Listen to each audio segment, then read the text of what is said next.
Alright guys, in today's video we are talking about an event producer who went from making $60,000 a year to $156,000, making one career jump, and the two big things that made the biggest difference for her. So for those of you who are new, my name is Katie. I am a coach here at CareerSprout, where on average it takes us about 63 days to grow somebody's salary by about $37,000. Now this is a great example of one that was far more than $37,000, but on average it's about $37K. So let's dive in. This person, she actually was not, in her current role that she was in, she was not doing event planning. And her base salary was $60,000 a year, but she had unlimited potential. She had profit sharing, she had the opportunity to make commissions, she had all sorts of different opportunities in front of her, which on the surface sounds really appealing to a lot of people. So what ended up happening was she took a caliper assessment, which is an assessment that we use for any career pivoters. And what we found out was she was pretty anxious. She was pretty, overwhelmed by all of the opportunities in front of her. She was pretty overwhelmed and getting burned out from the environment that she was in. And as soon as we had her the quantitative results from her caliper, we were able to overlay it with what she was doing and pinpoint all of the areas that were draining her and that weren't conducive to her living her best life.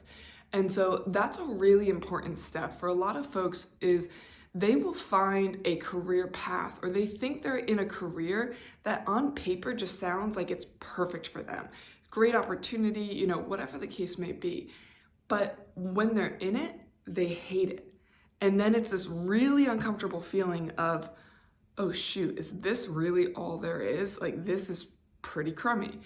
But oftentimes what's happening is you're not in the right culture. So you can have two jobs that are completely equal on paper, exact same job description, exact same responsibilities, exact same pay, exact same everything. And they can give you drastically different qualities of life solely based on the environment and the culture that you're working in. And so what we found is she was in a startup culture that was not conducive to her and her lifestyle goals. So she actually, she only worked part-time in this role. She worked she didn't have any minimum hours that she needed to work in the original job. And she switched to a job that was full-time, 156K in total comp, plus added bonuses, options for added bonuses and things like that. But it was full-time. And here's the thing, because she knew the environment that she needed to be in, she had a really good guess or a really good hypothesis that this role, even though she would be working more, would be better for her and her family specifically. And so it was a really interesting thing to watch her make that jump from working less with more opportunity to working more and a little bit of a lower cap on what she could make. And she's exponentially happier now. It's been about 90 days and she's even in the midst right now, we check in, and she's in the midst of one of the most hectic, tough 2 weeks of her life right before an event coming up. And she is crushing it. And so this is a really, really important thing. Knowing yourself and the environment specifically, making sure you have the right tools, mentors, coaches to, reveal things about yourself that you may not realize.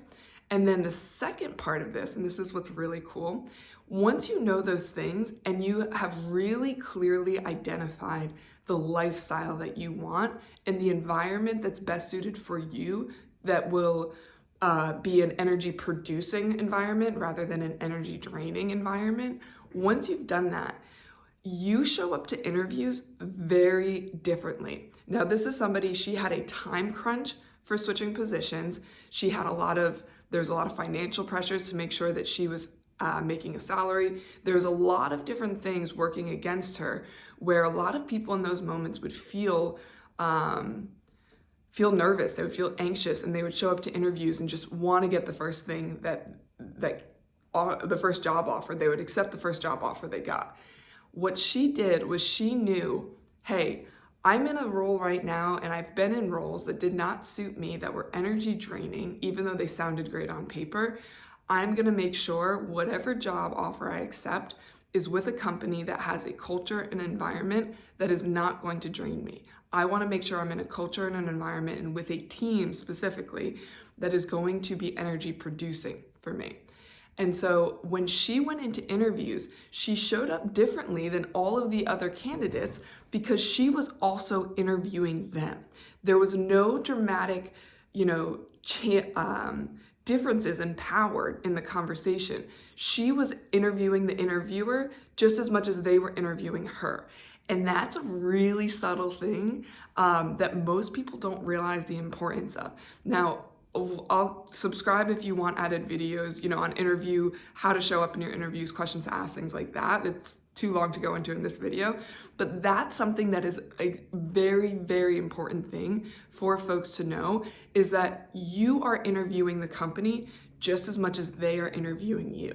And when you know what questions to ask, you know when to ask them, how to ask them, you will have a dramatically different experience during your job search. And that's one of the biggest differences in how we're able to get people such dramatic salary increases in such a short time, is by really nailing the prep process so that they can go in and really crush that interview. And then the negotiation part for their offer, it's pretty much done at that point. And even this is a great example because of how this person showed up. They gave her a job offer, and then within a couple of hours, they had already upped the job offer. The hiring manager went back to the team and asked for a budget increase so that they could get her at a more competitive rate. And things like that happen all the time when you really nail that interview, when you really prepare for it properly, show up and you interview that person. Of course, you still have to be, happy, humble, hungry. You can't come in with an ego, and it's a balancing act a little bit. But I hope that helps a few of you out there who are, stuck either in a career that you don't think is the right career for you, or in a company with a culture that is not the right fit for you. If you want to learn more about our assessments or our coaching, anything like that, feel free. I'll leave a link below in the description. Reach out to us, and I hope you guys are having a good one. Talk soon.